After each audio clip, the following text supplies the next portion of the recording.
All right. Thursday edition, hot ice, Memorial Day weekend. I got a confession to make. It doesn't hit the same at 34 and 3/4 years old than it does at 24 or 22. I used to be gassed up for Memorial Day. I got a big blog coming with like advice for people's show houses, which we maybe touch on at the end.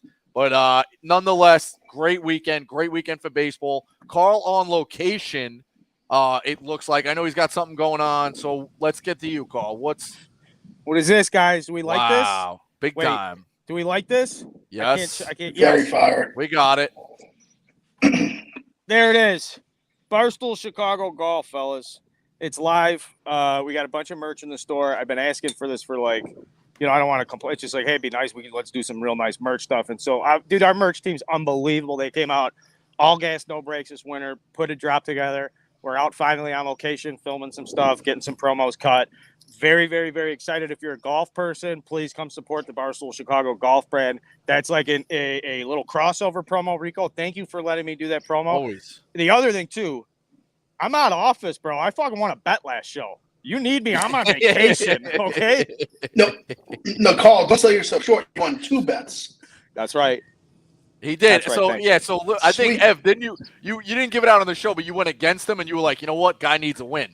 Guy needs a win. He said he was rooting against the Royals.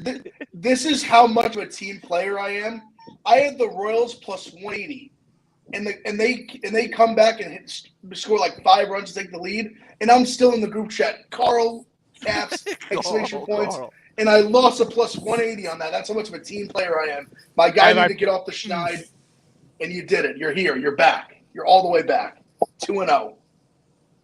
I appreciate it, brother. That's what we need. All right, so it's a Carl heavy show last night. I'm watching. I got the big inning on. No free ads, but big inning is the best. David Ross comes out, gets tossed. I see Carl's tweet. Lose to the Reds, which is a tough one. I had the Cubs money line. You said basically, Carl, that this guy is a guy who does not get angry unless he's right. So we'll get your take, obviously, as a Cubs fan, and then Ev, just like, I guess, like manager freakouts or like, just David Ross in general. Like, we'll go from there. It's kind of the only headline from last night, really. So I think it's a good headline. I think there's enough there with the one headline because it's a little bullshit with the Cubs because Joey Votto is starting shit, and Joey Votto's a little wild. Joey Votto has historically been like a little bit off the rails a little bit. I love Joey Votto, professional, first ballot Hall of Famer, all that stuff. A little psycho. He was chirping 8th inning, 9th inning. Wisdom gets drilled. Clearly, to a lot of people, it's like, yo, that's obvious that he's getting drilled. There was enough commotion where people thought he should have been tossed. So David Ross comes out and he just starts blowing his stack. And it's one of those situations where David Ross isn't getting mad. Like, all right, now I'm going to go put on a show.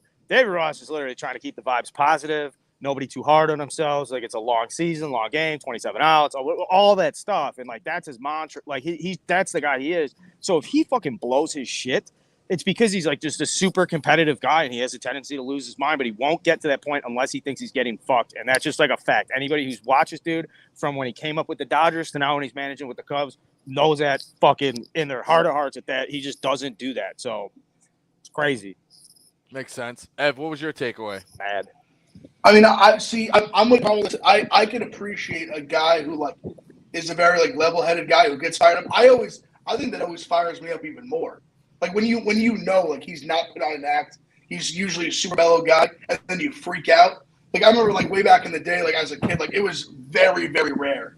But like when you would catch like a Joe Torre freak out because he was just so mellow, you'd be like fucking out of here. Like as a Yankee fan, you'd be out of your seat. Like, all right, like showing some juice. Like it's kind of like I related to the Friday Night Lights like at halftime when Ivory Christian gives like the speech and he's like the silent leader. Like whenever the silent leader gets fired up or the quiet leader gets fired up, I think it just resonates with the team even that much more. So I'm all here for that. I'm a Ross guy as well. Like I appreciate the classic like backup catchers who clearly stayed around, one because he was a solid player, solid locker room guy, but clearly just had the respect of the entire team wherever he was. So I'm a David Ross guy for sure. I like that comparison to say like Torrey when a guy gets fired up like that. The thing I took away just with no horse in the race other than Cubs money line, and officiating basketball like definitely at a low level, but like baseball's the only one. You saw the umpire go back at him. He dropped a couple of F-bombs. Yeah. Football, everyone values the yards. right? So no one really gets the 15. You get the unsportsmanlike, but coaches do not get 15s like ever.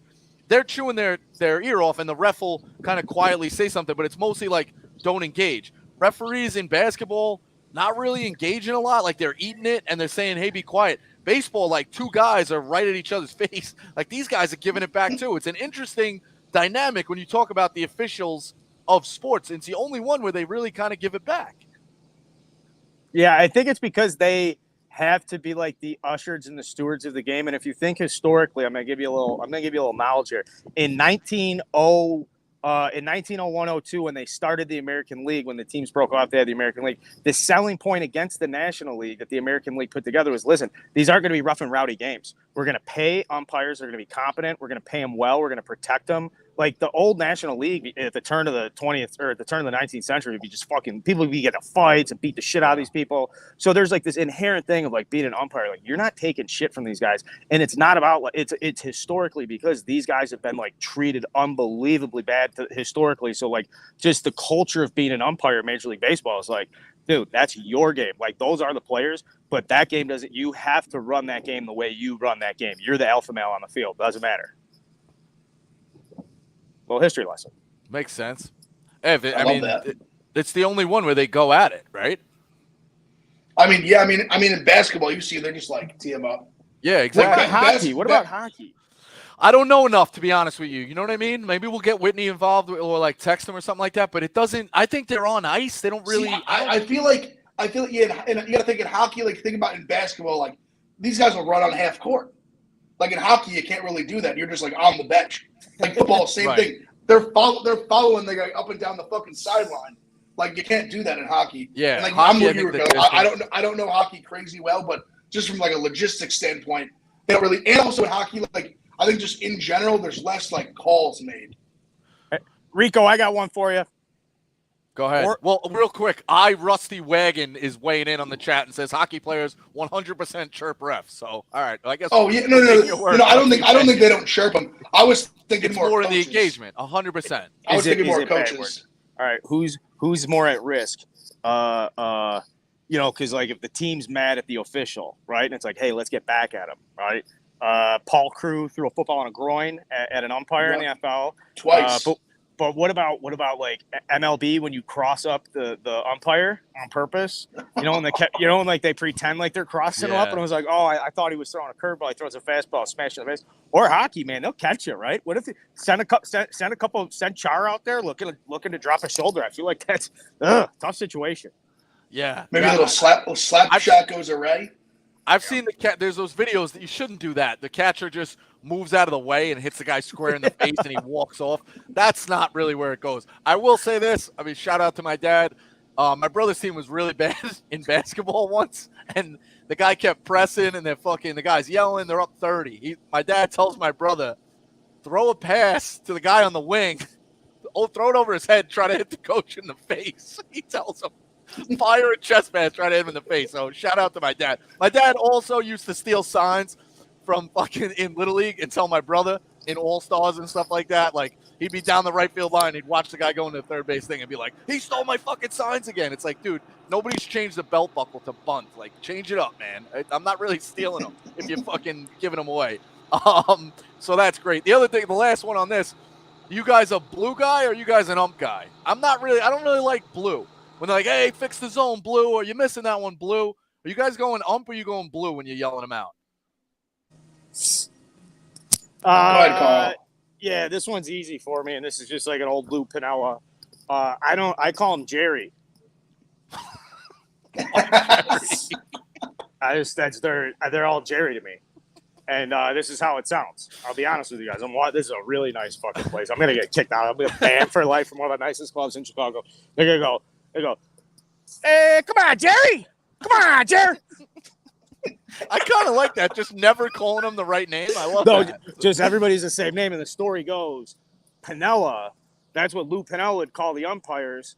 And they would just like it didn't matter who it was. Every umpire to Lou Piniella was like, Jerry, Jerry, Jerry, Jerry, Jerry. And he would get like tossed for calling guys Jerry and stuff. He'd be like, Jerry, and they'd be like, stop it. You're like, all right, Jerry, like, you're out of here. That's actually great. Are you an ump or a blue guy, Ev? I would actually say I kind of go back and forth. I'd say I'd say if I'm fired up, I'd drop a blue. Okay. I mean, like, get your head out of your ass, blue. What the fuck are you doing? Yeah. So I'd say I would say I go back and forth, but I like to let a blue rip every now and then. Yeah. You can always tell like the non-sports dads when they like still mix it up and say ref or something like that, or you're at a, like if you just throw them off the complex, get them the fuck out of the place. All right. What do you call a basketball ref? I'm sorry. What is that? What's the slang for that? Ref, usually. Having sat like ref. sitting near the table, the college coaches Okay. like to know the guys' names. They always have the assistant like, hey, what's that one? They don't know any of the refs, unless once they start to get them, but they always forget their names. Also, basketball benches always forget how many timeouts they have. It's insane. They ask the table 40 times. Real quick, ESPN's power rankings, teams in the top 10. Dodgers, Yankees, Astros, Mets, Padres, Brewers, Angels, Rays, Twins, Cardinals.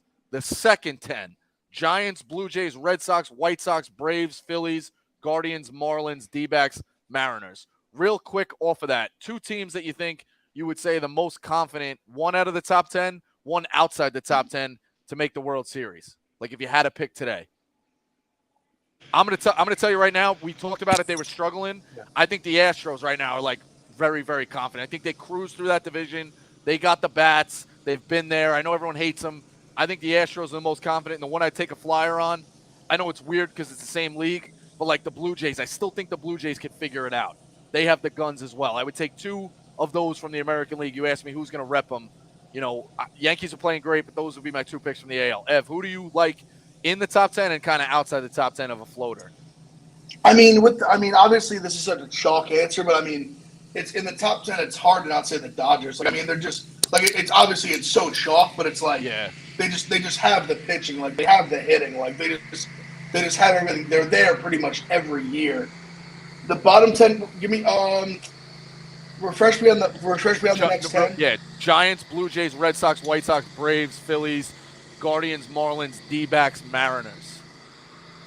So I could, honestly, I'm going to do kind of the same thing as you, that even though they're in the same league, it's hard to not say, I think the Braves could easily not do exactly what they did last year, but they have great pitching. They obviously have a great lineup on paper. They're a team that definitely can make a big run in the second half. And the Blue Jays, Giants as well. I'm still a Giants believer, long term. I was last year.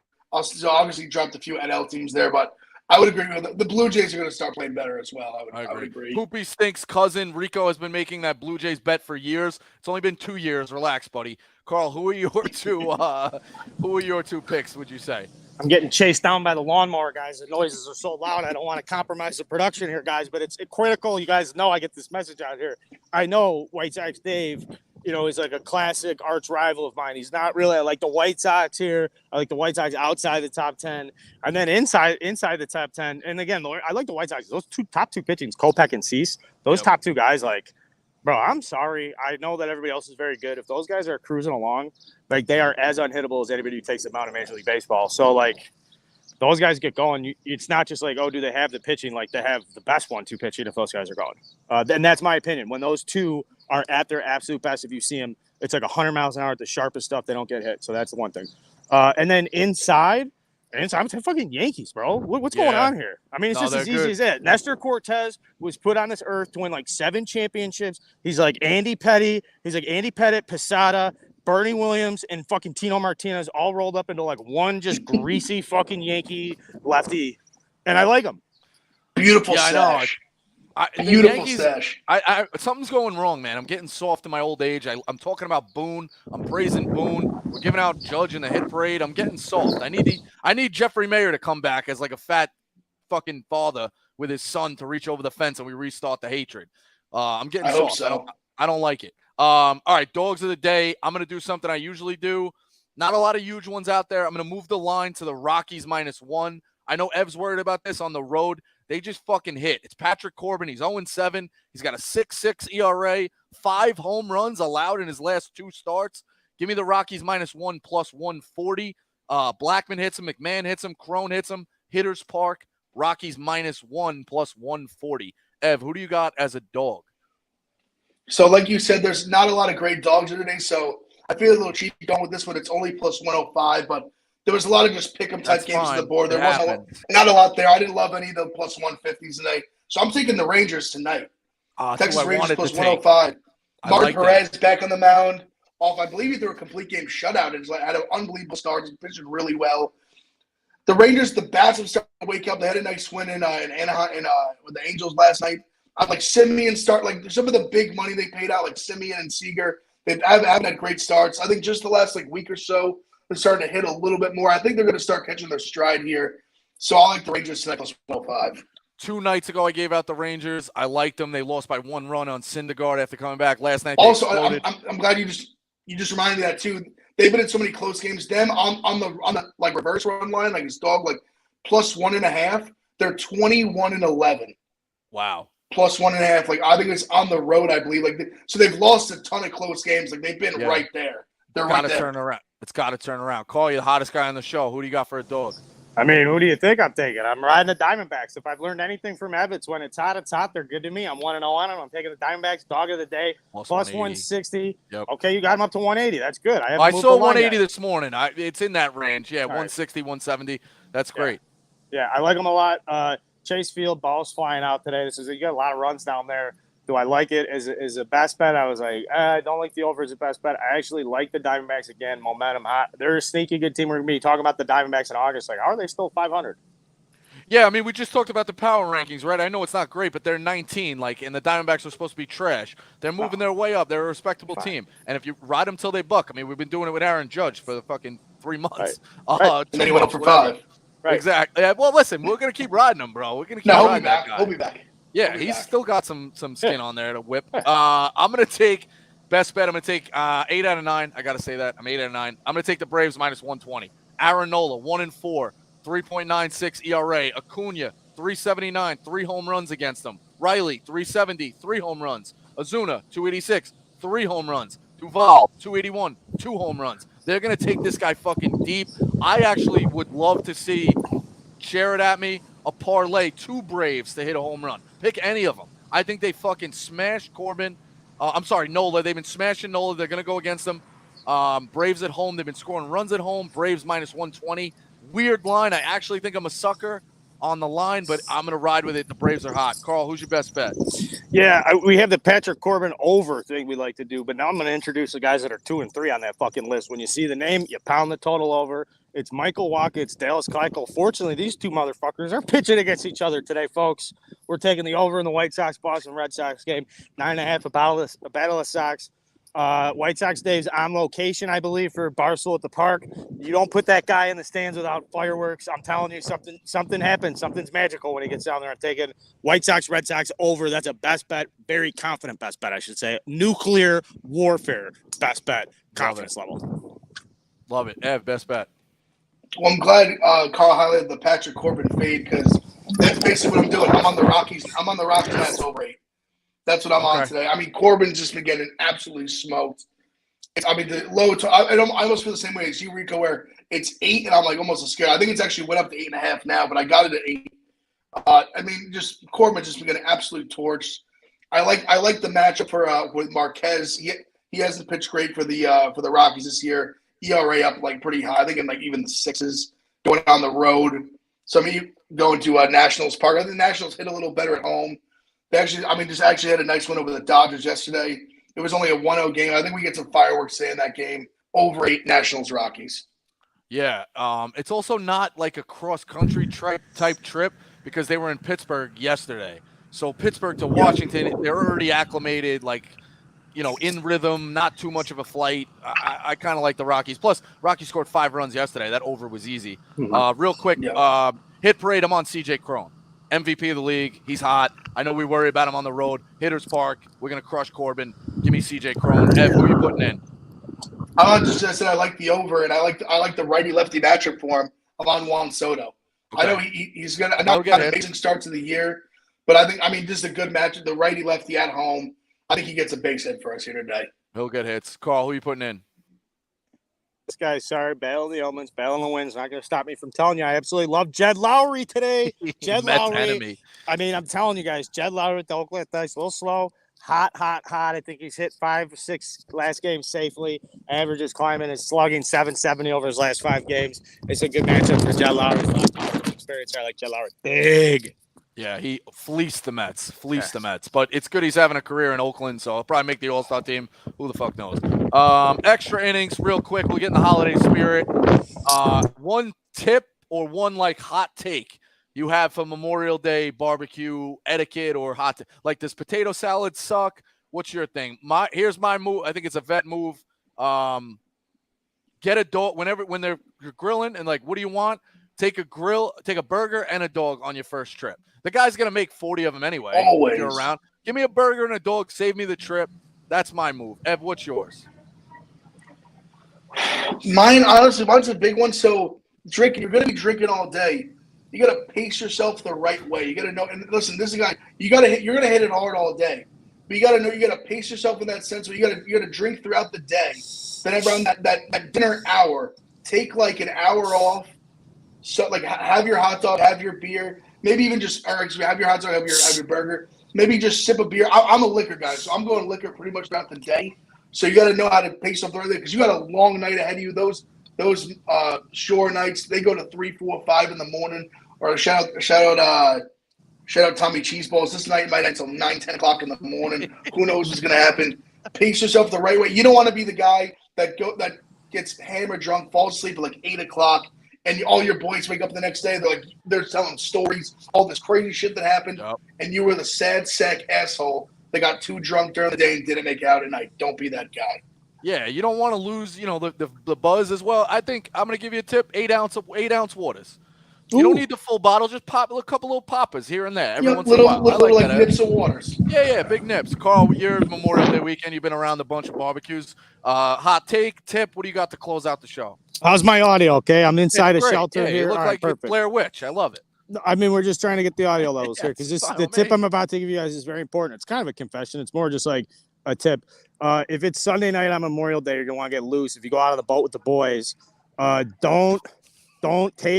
don't like eat a lot of shrooms and then forget that you have to do a dozen trivia appearance against Brandon Walker.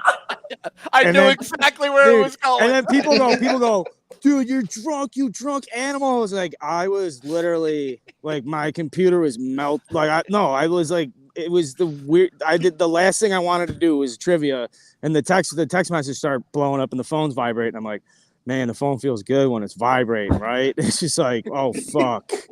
I know a lot of people were mad at that episode. The disdain of like Brandon and them being like, you guys are drunk. And Carl's like, I'm sorry, it's Sunday Memorial Day at 9 o'clock. What the fuck did you expect? Like the fight back, and it was an all-time episode. Yeah. You guys end up winning, right? Yeah. That episode. Yeah. Yeah, unbelievable. I knew exactly where he was going when he was saying Sunday Memorial Day. So be safe, guys. Be Sunday will get you. Yes, it will. Yes, it will. All right, hit them straight, Carl. We'll get your price on the hit parade. Merch looks great. Ev, enjoy it. Hopefully we cross paths at some point. I unretire a little bit. Everybody have a safe Memorial Day. Ride the best bets. Thank you to the chat. You've been great today. See you on Tuesday. Thanks, Rico.